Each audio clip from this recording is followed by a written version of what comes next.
Mondial Audio, les podcasts du Mondial de la mobilité.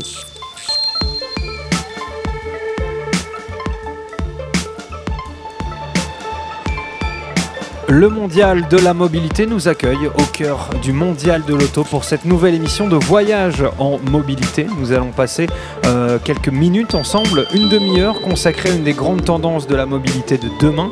Et j'ai le plaisir de recevoir aujourd'hui Adrien Pinson, cofondateur et directeur général de Yescapa. Avec vous, nous allons parler de l'autopartage, de son présent et surtout de son avenir. Voyage en mobilité, c'est parti.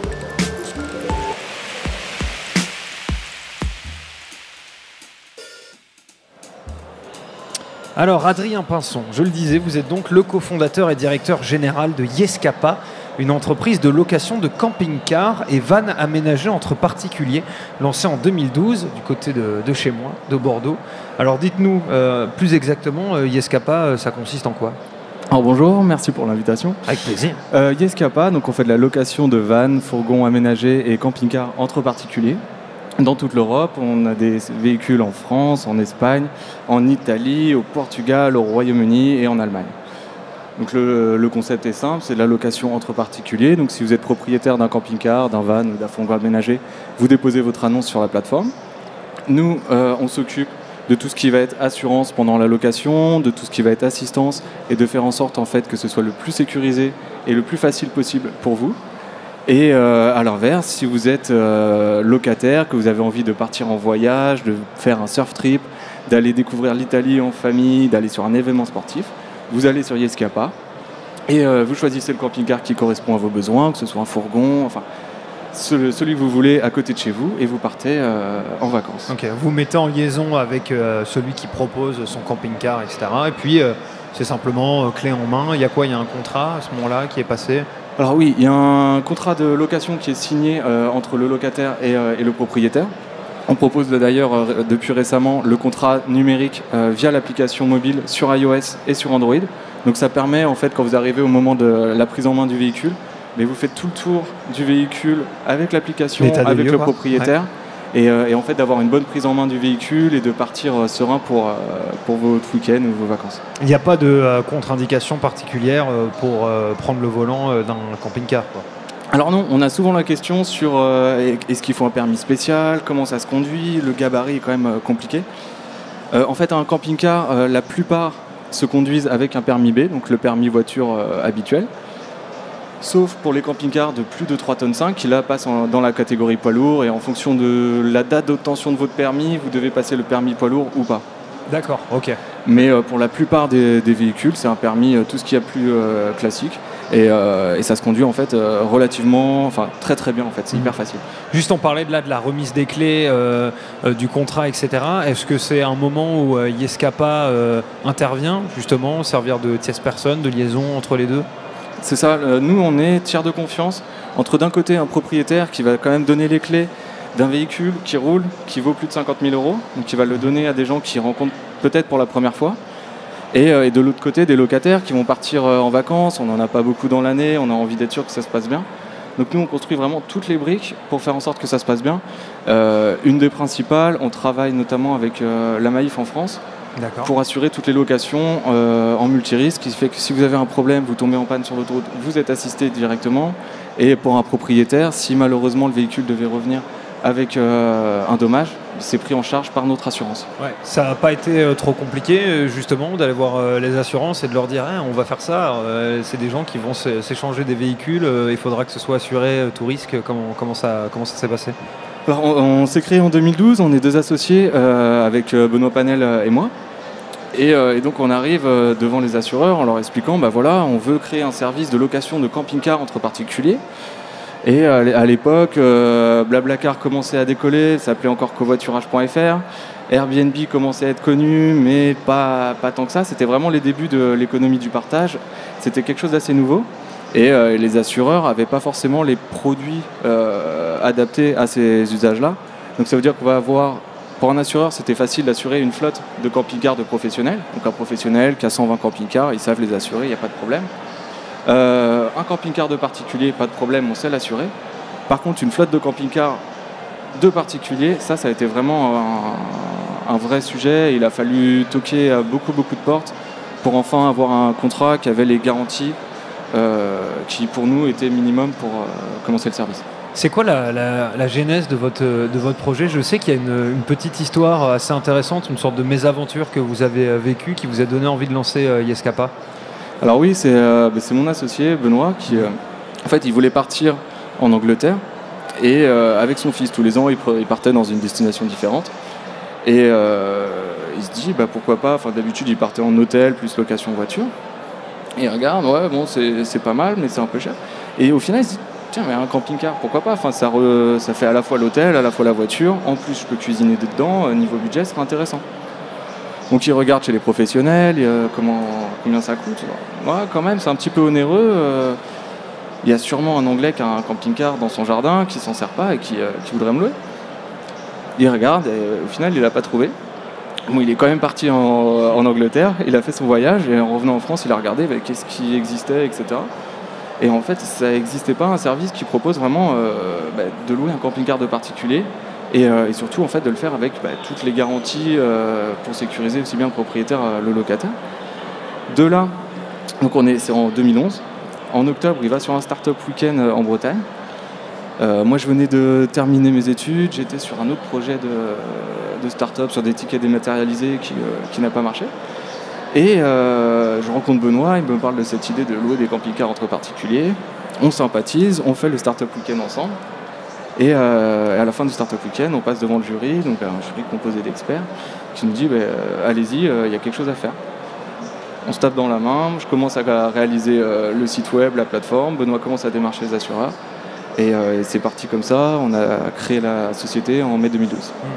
Mais c'est assez extraordinaire que de ne pas avoir trouvé ça à ce moment-là, quoi. Donc ça répond vraiment pour le coup à un besoin, quoi. Clairement, et on s'en rend compte de plus en plus au fil des ans. Cette année, on va faire 20 000 locations donc, dans toute l'Europe. Donc, il y a un vrai besoin des gens de partir en vacances, d'aller prendre le plein air, de le faire sur des vacances itinérantes, de ne pas forcément rester sur le même point pendant tout le voyage, d'aller faire...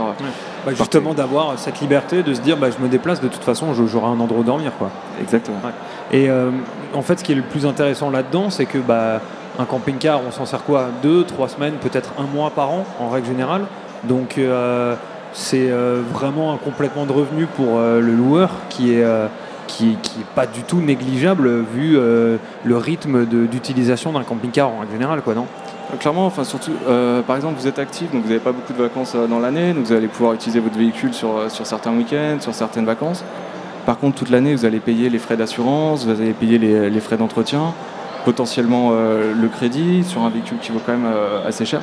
Donc ça coûte très cher à la possession pour un usage qui est assez réduit dans l'année. Et autant en fait que le reste du temps, il profite à d'autres personnes et que ça permette d'amortir un petit peu ses frais et de rentabiliser en quelque sorte son véhicule. Alors vous le disiez, à l'achat, un camping-car, c'est assez onéreux, vous parliez de 50 000 €. Vous, quel est le prix que vous proposez en moyenne sur votre plateforme? Alors en moyenne, il faut compter 700 € pour une semaine de location. Donc, ça va varier en fonction du type de véhicule, en fonction de l'âge de véhicule, en fonction aussi de la localisation. Il y a certaines régions où ça peut être un peu plus cher que d'autres. En fonction de tout ça, et vous allez trouver des véhicules à partir de 50 € par jour jusqu'à des véhicules à 120 € par jour, où là vous avez des magnifiques intégraux, tout neufs, tout équipés. Là, on va voir la différence entre l'étudiant qui fait son festival dans sa tente et celui qui prend Airbnb. Ok, je comprends. Très bien. La location de véhicules entre particuliers, c'est une facette en fait de l'autopartage. Et j'utilise volontairement le terme facette, puisque selon le ministère de l'écologie, il faut distinguer 3 formes d'autopartage aujourd'hui. L'autopartage entre particuliers, qui s'effectue entre amis, voisins ou familles, donc qui s'organisent entre eux. Les services d'autopartage de sociétés spécialisées qu'on retrouve dans les grandes villes type Autolib. Et enfin, la location de voitures ou de camping-cars entre particuliers, qui s'effectue par le biais de sites internet spécialisés, donc ça c'est vous. Et le gouvernement et le ministère, du coup, en fait, ils mettent en avant, au travers d'études et de guides, l'autopartage entre proches et l'organisation citoyenne, donc la première option que je vous ai citée. Qu'est-ce que vous pensez de ce mode-là, vous ? Bah, c'est très bien, c'est un mode qui a existé depuis toujours, donc c'est normal que les gens ont envie de s'aider, etc. Je pense qu'on est une formule complémentaire. On a beaucoup de nos propriétaires qui ont leur véhicule, etc. Et en fait, ils vont le prêter à des proches. Et ils passent quand même par nos services. Même pour leurs amis, quoi. D'accord. Clairement, c'est comme ça. Ils savent que c'est tout encadré. Donc ça arrive souvent, tiens, je le loue à mon oncle ou alors je vais le louer à mon neveu. Et en fait, les gens passent chez nous comme ça. Ouais. On gère l'assurance, on gère la location. Et ils savent que, en fait, on fournit un cadre et une structure pour faire en sorte que ça se passe bien. Et donc c'est souvent que les gens en fait s'appuient pour nous, même pour ce type d'usage là. C'est assez cocasse comme situation. Il y a la question des voyages également. Avant simplement d'arriver dessus, je voudrais rebondir sur ce que vous avez dit juste avant. C'est que pour vous, toutes ces formes-là d'autopartage, elles sont complémentaires, pas concurrentes. Non, je pense qu'elles sont clairement complémentaires. En temps sûrement plus dans le camping-car que dans l'automobile. C'est peut-être des usages un petit peu différents en fonction de chaque type de catégorie. C'est une niche. Un petit peu. Ouais. Mais c'est une niche du coup, d'usage dans le sens où aujourd'hui l'autopartage tel qu'il existe entre particuliers sur des sites comme Drivey par exemple, c'est toujours pour des courts trajets. Le camping-car a quand même cette particularité de se louer sur 1, 2, 3 semaines, un mois, quoi. Ouais, le camping-car a cette particularité qu'on va dormir dedans. Donc c'est pour au moins un week-end, au moins partir sur 2 jours.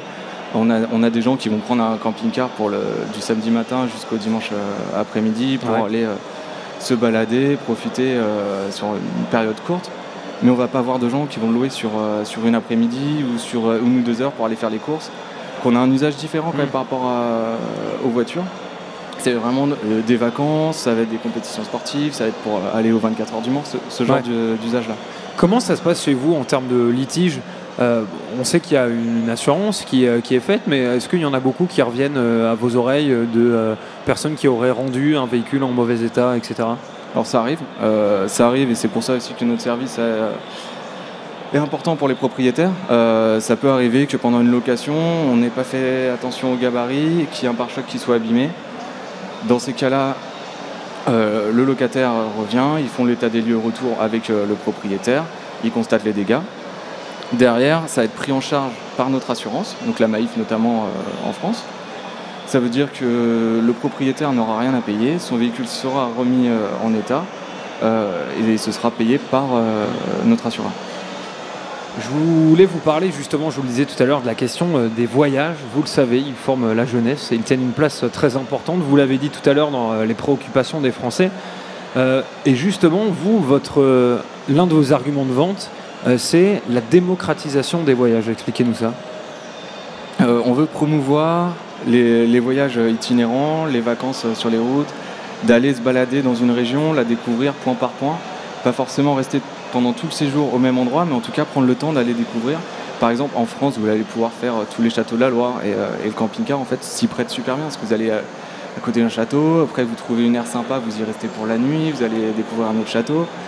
Vous pouvez aller faire un surf trip entre copains, donc vous partez de Lacanau, vous allez faire toute la côte landaise, vous allez finir à Biarritz, voire même passer de l'autre côté en Espagne. En fonction des conditions, s'il y a des vagues intéressantes à cet endroit-là, vous pouvez bouger et y aller. Et vraiment, en fait, on veut montrer aux gens que la liberté que procure un camping-car ou un fourgon aménagé, puisque vous allez où vous voulez et vous pouvez changer vos plans à la dernière minute si la météo est pas bonne ou si en fait l'endroit qui paraissait super intéressant ne l'est pas tant que ça et vous allez à un autre endroit. Il y avait vraiment un manque à combler dans le sens où vous aviez l'impression qu'aujourd'hui c'était assez difficile de partir en vacances, on va dire une semaine pour peu cher, c'est-à-dire en comptant le voyage, l'hébergement, la possibilité de bouger sur place, donc la possibilité de louer une voiture là où on se déplace. Non, il y a plein de solutions. En fait, on est une solution parmi d'autres. Ouais, okay. Il peut y avoir des gens qui vont préférer aller en camping avec la formule tente et voiture, des gens qui vont aller en mobil-home, des gens qui vont aller en hôtel. Donc on est une formule parmi d'autres de tourisme, mais on a l'avantage de pouvoir se déplacer très très facilement. C'est fait pour se déplacer et aller, notamment si vous voulez par exemple aller en Italie, en Grèce, vous traversez l'Europe avec ce moyen de locomotion un peu doux, de ne pas forcément prendre l'avion et de se balader au rythme des régions. J'ai envie de... juste sur cet usage-là, justement, vous pensez que c'est quelque chose qui intéresse encore plus les gens, cet usage doux, de faire de la route, d'être dans un rythme différent que si on venait en voiture ou en avion, etc. Ça permet de prendre le temps de découvrir une région, d'aller découvrir un terroir, le fait d'être sur la route. Et puis il y a un coin sympa, tiens, on va s'arrêter. Tiens, ce restaurant, ça a l'air sympa. Là, il y a un producteur. Bah, tiens, on va s'y arrêter, on va voir qu'est-ce qu'il propose. Et de se laisser un petit peu aller aux vacances et à la balade.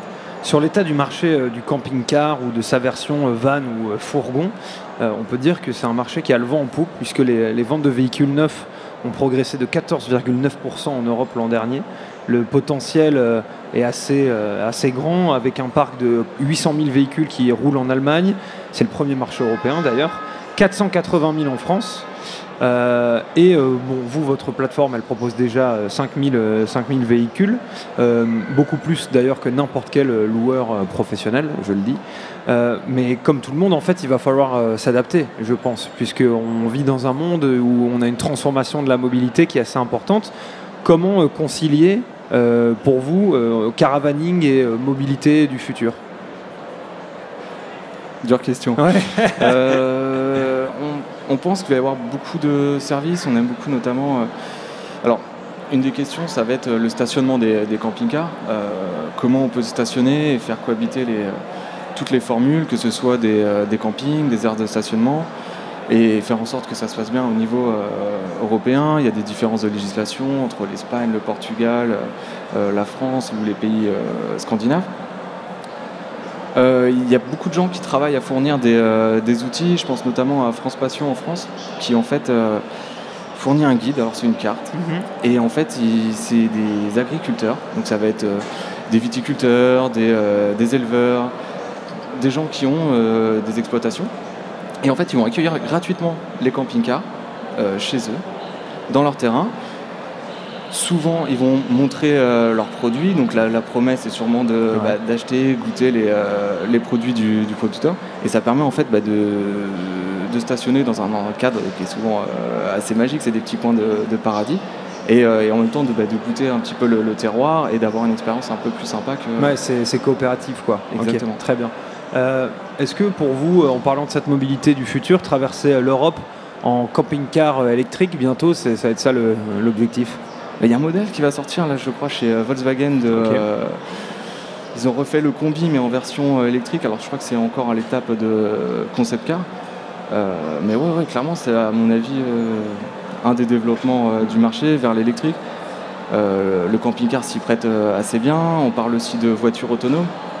Sur les voitures autonomes, et s'il n'y a plus besoin de conduire, s'il n'y a plus de volant, peut-être qu'on va y mettre un canapé. Si on y met un canapé, pourquoi pas un frigo, une cafetière et peut-être même une télé. Et en fait, la voiture autonome, petit à petit, si on arrive à vraiment du 100% autonome, au niveau, je ne sais plus comment ils appellent ça, mais d'avoir une véritable voiture autonome, elle ressemblera beaucoup à un camping-car. Se pose aussi la question du MaaS. Est-ce que vous avez déjà entendu parler de ça ? Mobility as a Service. Est-ce que ça vous dit quelque chose ? Expliquez-moi. En gros, pour ceux qui ne sont pas familiers avec ce concept, c'est peut-être la future plus grande avancée de la mobilité. En fait, ça consisterait à une plateforme sur votre téléphone qui regrouperait absolument tous les moyens de déplacement de votre ville ou de là où vous vous trouvez. En fait, grâce à un forfait prépayé qui inclut vos modes de déplacement favoris, vous n'auriez plus qu'à utiliser votre téléphone portable pour débloquer votre vélo, prendre le métro, prendre un taxi, etc. Donc vous voyez à peu près l'idée, tout est centralisé, mais tout, vraiment tous les modes de transport, prépayés selon vos envies. Est-ce que vous comptez, qu'est-ce que vous pensez plutôt de l'intégration des services d'autopartage comme le vôtre ou comme celui de Drivey à l'intérieur d'une telle plateforme ? Je crois que c'est très intéressant pour les utilisateurs, parce que c'est du coup beaucoup plus facile, ça permet d'avoir avec un outil le choix de la mobilité. Aujourd'hui, on va prendre un vélo, on va le poser à une station, ou alors même plus une station maintenant, prendre ensuite le métro, après enchaîner sur du train. Et on a beaucoup de moyens de mobilité différents. La spécificité sur un camping-car, c'est quand même un véhicule sur lequel il faut prendre le temps pour faire l'état des lieux, expliquer comment ça marche, regarder le gabarit du véhicule, faire le tour. Il y a un petit temps de prise en main. On ne fait pas notamment, je crois que sur Drivey, vous pouvez avoir avec votre application ouvrir tout de suite la voiture.